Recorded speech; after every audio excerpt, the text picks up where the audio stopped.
A Clash in Paris 2025 is officially in the books. Join us now as we look at 12 moments that weren't supposed to happen at WWE Clash in Paris. Be sure to subscribe and hit that notification bell for daily wrestling videos and follow us on Facebook for exclusive lists. Number 1. A January retirement.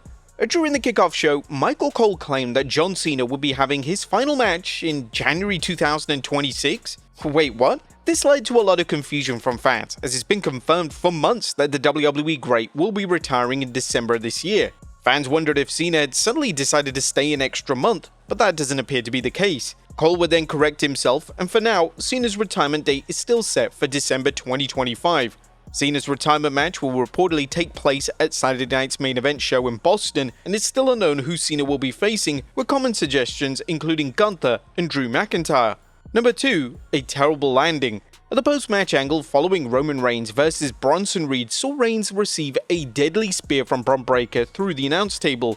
There was definitely immediate concern for Bron Breaker after he landed awkwardly on his arm. The landing was rough to say the very least, and Breaker immediately had to grab his arm following the landing. Breaker was then able to take part in the other post-match antics, so it doesn't look like he suffered a serious injury, and it's likely that he just tweaked his arm.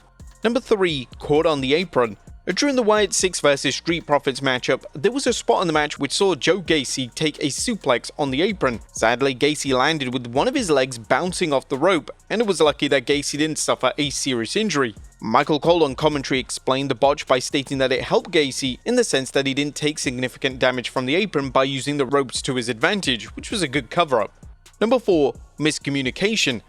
Towards the end of the aforementioned tag match, Joe Gasey would place Dexter Lumis in a fireman's carry, and he would swing his partner into Montez Ford. The issue was that Ford took the bump before any contact was made, and the spot ended up looking terrible. Michael Cole and Wade Barrett tried their best to explain the botch, but even they struggled to rationalize what on earth was going on in the ring. Number 5. No contact. While it's typical for wrestlers to put their hands up while being thrown headfirst into a table or stairs, Becky Lynch took it way too far during a match with Nikki Bella. Lynch was throwing her hands at the table in such a comedic manner that it completely took fans out of the spot. Number 6. Disaster fail. One of the worst botches of the night occurred when Nikki Bella went for some kind of disaster kick off the ropes. Bella was miles away from connecting with Becky Lynch, and it was a truly bizarre botch that made little sense. That could be put down to ring rust or the two not being on the same page when it came to the planned spot. The match was called out by fans as there was a number of terrible spots and the chemistry was off throughout.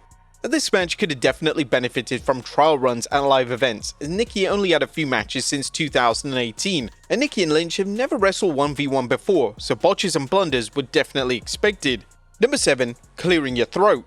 Just as Rusev was making his entrance during his match with Sheamus, Wade Barrett decided that was the most appropriate time to clear his throat. Michael Cole instantly called out Barrett on this, and this is the type of thing that Vince McMahon would have been going ape over if he was still running WWE, probably screaming into the headset of Wade Barrett as he did it.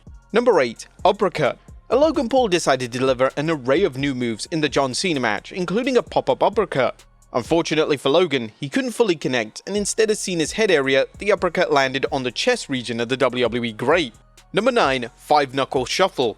Another key part of the Logan Paul vs John Cena match saw Logan mimic Cena in any way he could. One of the ways the former US champion did this was by delivering his own version of the 5-knuckle shuffle.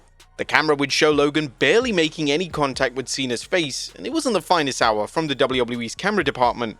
Number 10. Styles clash. John Cena decided to pay tribute to one of his arch rivals during his match with Logan Paul, as Cena would deliver AJ Styles' Styles Clash. And whilst the effort was appreciated, Cena's version of the move was sloppy to say the very least, and it's not a move that fans will be in a hurry to see Cena deliver again. Fans collectively continue to push for WWE to book a showdown between Cena and AJ, but with Cena only having limited dates, the chances of the matches occurring are getting slimmer with each passing month. Number 11. Table blunder. The tables in WWE are usually designed to break in a clean manner. When a wrestler lands in the middle of the table, it should break cleanly. This in turn protects the wrestler and makes for the safest landing possible. However, during the main event at Clash in Paris, this isn't what happened. LA Knight would push CM Punk off the apron onto a prone table, and the table didn't break. Instead, Punk basically bounced off it. Now, it's unknown why this happened, but it's possible that Punk was too light to break the table cleanly, and due to him having a small fall on the table, it wasn't enough of an impact to break the table completely. And number 12, why the disguise? Now, the finish of the main event saw Becky Lynch interfere to help her husband Seth Rollins retain the world title. Lynch interfered in a disguise, which led to a lot of questions. This match was an OTQ match, so Lynch had no reason to stay hidden, and she didn't need a disguise at all. But there you have it, folks, 12 moments that weren't supposed to happen at WWE Clash in Paris. Be sure to leave your comments down below, and I'll see you next time with some more wrestling content.